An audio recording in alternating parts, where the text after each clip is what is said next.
তালাক প্রাপ্তা স্ত্রীর সাথে ঘর সংসার করা।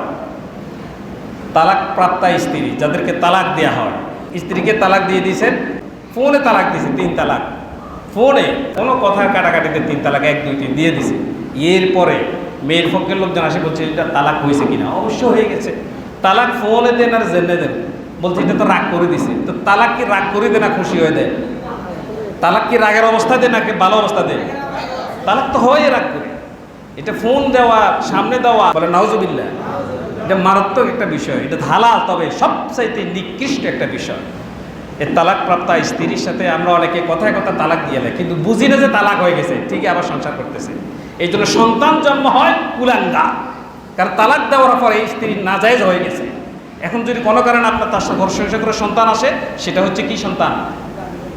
জারস সন্তান, হারাম জাদা। হারাম ও নিষিদ্ধ, জাদা মানে সন্তান, নিষিদ্ধ সন্তান।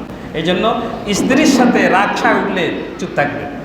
স্ত্রীর টেম্পার গরম হয়ে গেলে স্বামী চুপ থাকবেন। স্বামীটা গরম হলে মা বোনরা যারা শুনছেন চুপটি মারে বসে থাকবেন, খবরদার কোনো কাউন্টার দিবেন না। যদি দুজনের কাউন্টার চলতে থাকে, তাহলে এই শয়তান তৃতীয় পক্ষ হইয়া দে দে দে দে দিয়ে দিবে। তখন আর হুজুর মুন্সি বলে এই ধরনের কথা বলার কোনো সুযোগ না, তালাক হয়ে যাবে। আল্লাহ আমাদেরকে বুঝার তৌফিক দান করুন, বলো না আমিন।